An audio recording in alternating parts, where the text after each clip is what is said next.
जय माता दी। श्री श्री 108 महाराज स्वामी सिकंदर जी की अपार कृपा से हम आपके लिए लाए हैं नवदुर्गा माँ की पावन अमर कथाएं। ये कथाएं स्वामी जी द्वारा धार्मिक ग्रंथों से अर्जित की गई हैं। नवदुर्गा माँ जगदम्बा के भिन्न भिन्न 9 रूपों को कहा जाता है। नवदुर्गा के पावन अवसर पर नवदुर्गा का पूजन विशेष फलदायी है। नवरात्रों के दिन माँ दुर्गा की 8वीं शक्ति, जिनका नाम महागौरी है, का पूजन किया जाता है। माता महागौरी का वर्ण पूर्णता गौर है। इस गौरता की उपमा शंख, चंद्र और कंद के फूलों से दी गई है। माँ की आयु 8 वर्ष की मानी गई है। माँ के समस्त वस्त्र और आभूषण आदि भी सफ़ेद ही हैं। माँ की 4 भुजाएं हैं। माँ का वाहन वृषभ है। माँ के ऊपर के दाहिने हाथ में अभय मुद्रा और नीचे वाले दाहिने हाथ में त्रिशूल है। ऊपर वाले बाएं हाथ में डमरू और नीचे वाले बाएं हाथ में वर मुद्रा है। माँ की मुद्रा अत्यंत शांत है।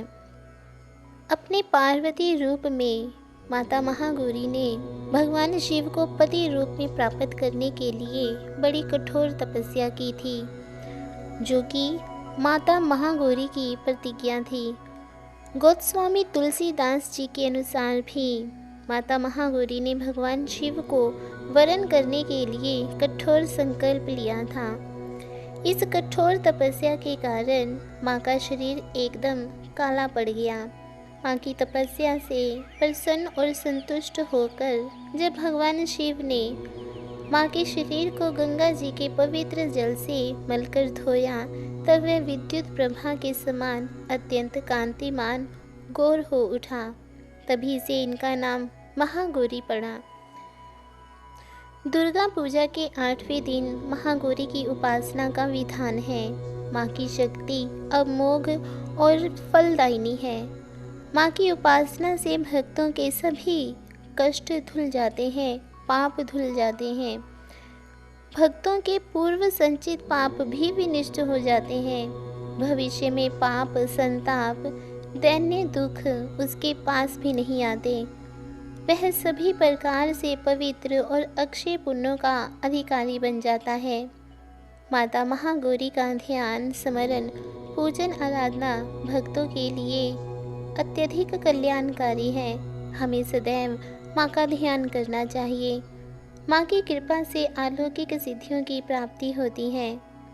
मन को अनन्य भाव से एकनिष्ठ कर मनुष्य को सदा ही माँ के चरण कमलों का ध्यान करना चाहिए।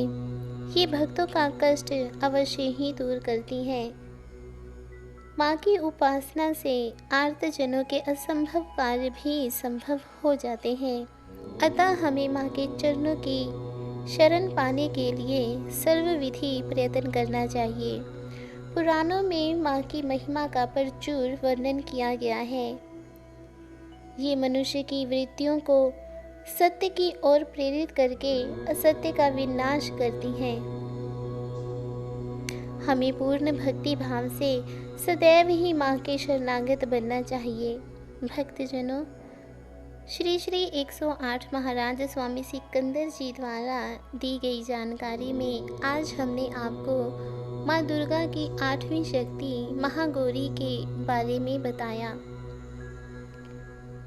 वेदों और पुराणों से जुड़ी जानकारी को प्राप्त करने के लिए जुड़े रहिए आपके अपने चैनल स्पिरिचुअल मेंटर स्वामी सिकंदर के साथ। चैनल को सब्सक्राइब करना और बेल आइकन दबाना बिल्कुल ना भूलें, ताकि आपको गुरुदेव द्वारा जारी की गई हर वीडियोस की नोटिफिकेशन मिलती रहे। सनातन धर्म के प्रचार एवं वेदों पुराणों के ज्ञान को पूरे विश्व में बांटने की हमारी इस सेवा में आप भी योगदान दे सकते हैं। गुरुदेव द्वारा जारी की गई हर वीडियोस को ज़्यादा से ज़्यादा शेयर करके। जय माँ महागौरी, जय माँ महागौरी, जय माँ महागौरी।